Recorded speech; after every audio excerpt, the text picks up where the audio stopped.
Listen, when I wear the custom terry cloth with the very rare products, and I know it's making people sick to their stomach. They're gonna have to have Pepto-Bismol. That's why they saying like, yo, you're going too far. I said, I'm not going far enough. Some of the niggas say, hey, I'm Rashad. I don't respect it, bro. Like, What? If you don't respect it, don't even talk to me. so if I see you, I'm gonna say something to you. You don't have to like everything that I say or everything Troy Rashad has had to say. I think we can't deny the impact that we've had on putting a positive light on business people and me covering stocks and investing. Like, was Caesar and Envy on? Yes. And that's why since they've been on, when I was trying to, honestly, if you go look at that, it was the episode I was in Las Vegas doing Market Mondays. A year prior, I was trying to talk about it then. The fall of Earn Your Leisure, what was once a top brand in the industry of content creation and finance, is now in the low rungs of what they established. For those of you that don't know, Earn Your Leisure was a multi-platform media company that was started by Troy Millings and Rashad Bilal, two friends. And what it was is essentially like they were giving out financial information. And they largely started as a result of the pandemic freedom that a lot of people established when they started investing into the stock market. What is interesting as of the moment is that their channel essentially seems dead. They're barely cracking 5,000 views on a consistent basis. And I think what it is that they have exercised no quality control. They're just making a lot of content. It's redundant content, and I don't think they're engaging their base in terms of making the things that people want to see. Now, we have to realize that when it comes to finance, a lot of people love to call folks grifters or people who manipulate others in order to sell courses. But I truly think that Rashad and Troy actually do care about the community. And the idea that they're grifters is just rooted in the fact that they're selling something and have done a bad job of marketing the type of impact that they have. And also, it appears like their channel is one of those, I really think, just from looking at their channel, this is just me analyzing it, and the amount of content that they make and the amount of random people on it, I think people can pay to be on their channel. People can just say, hey man, I want to start a show. Can I pay you some money so I can launch my show? And as a result, their content is so watered down that they're not competitive view wise with channels that have 1 million plus followers. On top of that, Troy and Rashad don't come off as the most informed. Like when they do shows with Ian, Ian Dunlap is someone that they started Market Mondays with. If I remember, I think the story with that is that Ian Dunlap started the show with them after he reached out to them and said that, yo, let's do this show. And before you knew it, Ian was kind of the prize of the show because he had the analysis. He was doing the math. He was studying the game tapes. And Rashad and Troy just felt like they was on some type of, market influencers. They felt like the people who came after Dame Dash went on the Breakfast Club and said you need ownership. Whereas Ian actually felt like he was doing the science, he was doing the analytics. And I rock with Ian. Maybe he just looks great in comparison to people who are kind of just talking. And that's what Troy and Rashad always felt like to me. On top of that, they also, well, specifically Rashad, he comes off as arrogant sometimes. Like he almost seems to be feeling himself. I mean, I played the clip earlier in the video where he's talking about buying watches and all of this stuff. And I think that rubs people the wrong way. And additionally, there was the crazy incident where Rashad ran down on JT, the pocket watcher, at Disney World. Now, this was a terrible thing for the brand. And I know JT, the pocket watcher, is an interesting character because, he is a certified accountant and he's able to analyze them. And he's made a lot of videos trashing their policies and how they have platformed people who have given terrible information, which we'll get to a little bit later, it it was just a bad look. Like, you should not be running down on JT, the pocket watcher, and Rashad, more so than Troy, played himself because it looked like he was trying to act like Suge Knight. It's like, dog, you're a financial influencer. Chill out.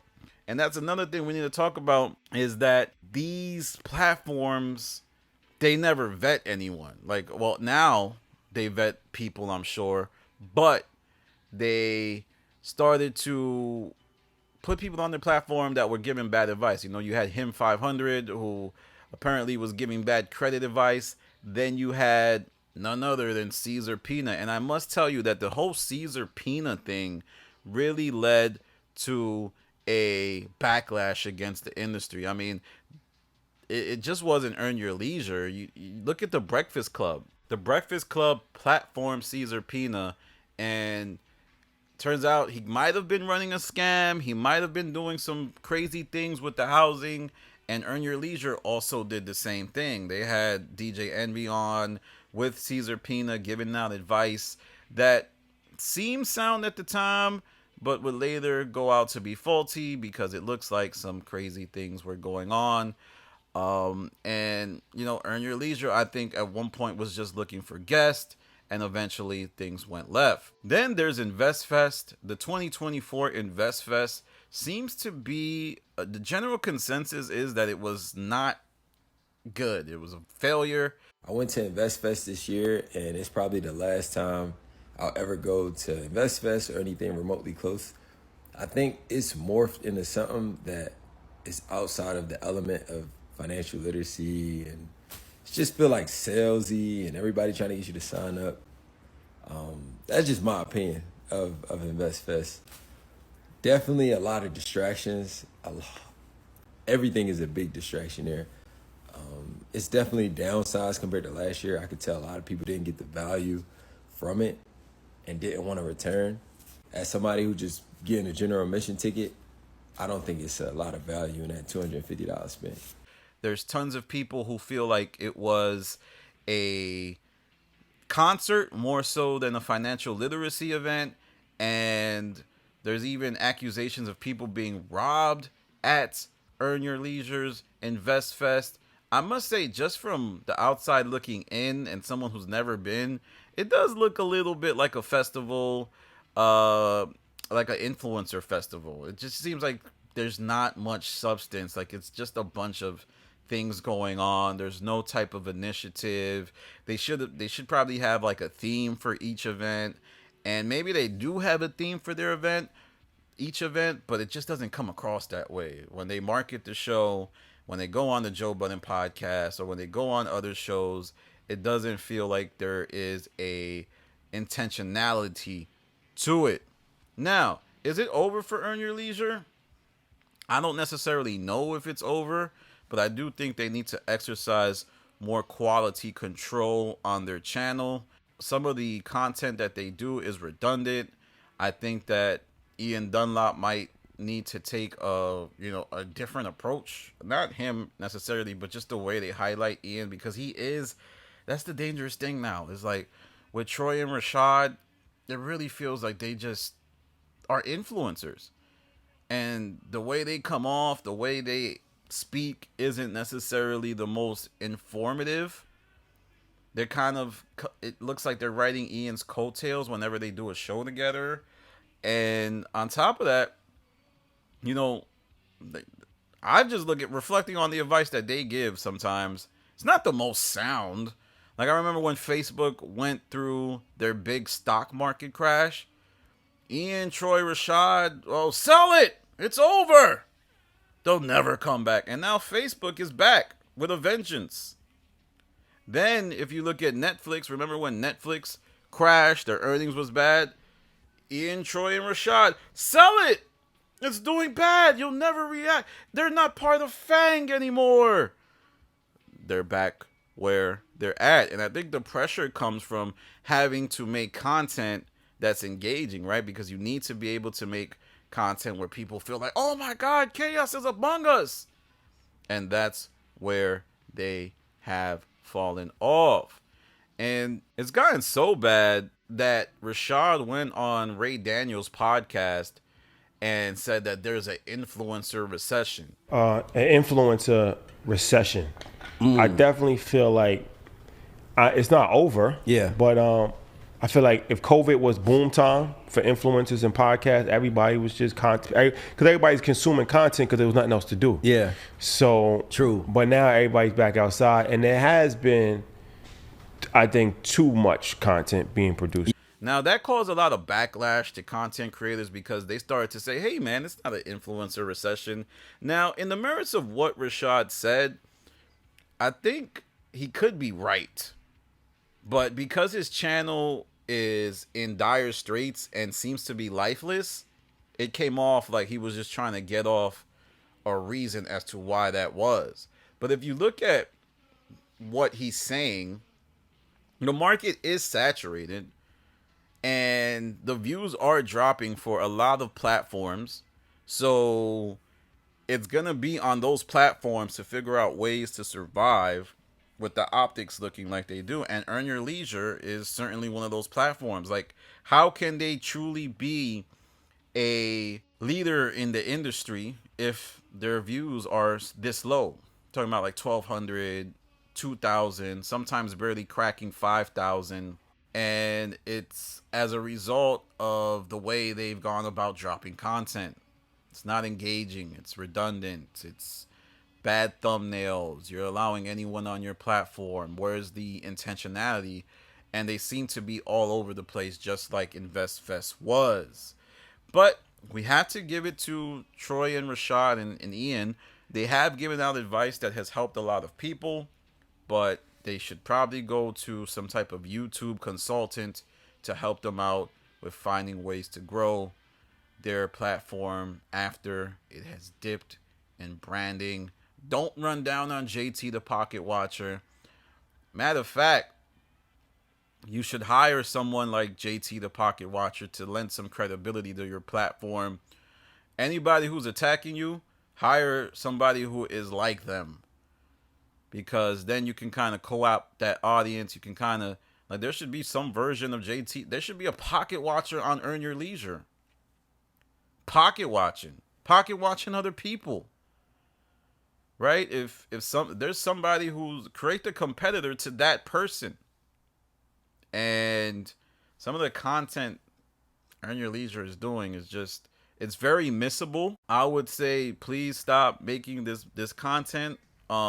Make it more appointment viewing. It's time to make some documentaries, maybe about certain things. Do lives that are more intentional. I think they stood away from, breaking down the Caesar peanut thing. Next time, embrace the controversies of the platform. That's something that a lot of channels do, right? Like Patrick David Bett, if something controversial happens within his channel, he's going to talk about it. If something controversial happens at the Joe Budden podcast, most times he's going to talk about it.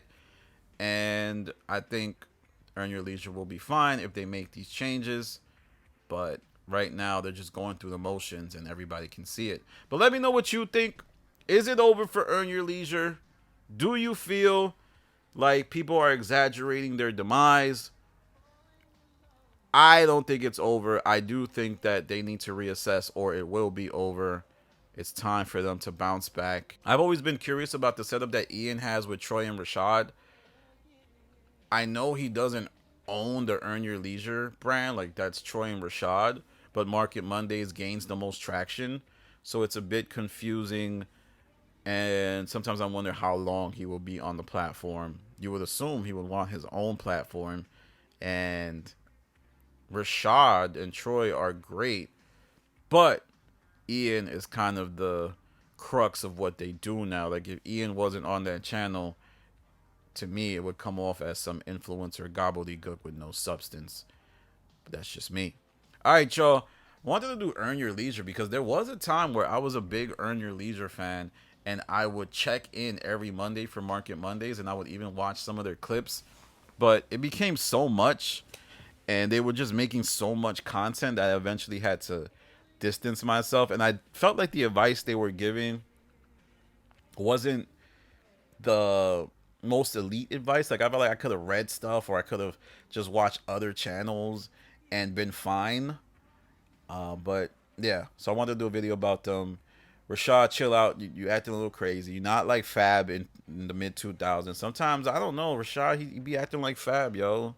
Too cool for school. I got the bust down watches or whatever he be saying. He's a hooper, man. He used to play basketball. He got that swag, and sometimes he acts that way. Stop running down on people, bro. That's not necessary, man. If you want to be in the streets, be in the streets, but don't be on finance with that, man. You should apologize to JT. Anyway, follow me on Instagram, The Stop TV. Follow me on Twitter, The Stop TV. This is Danny from The Stop. Peace.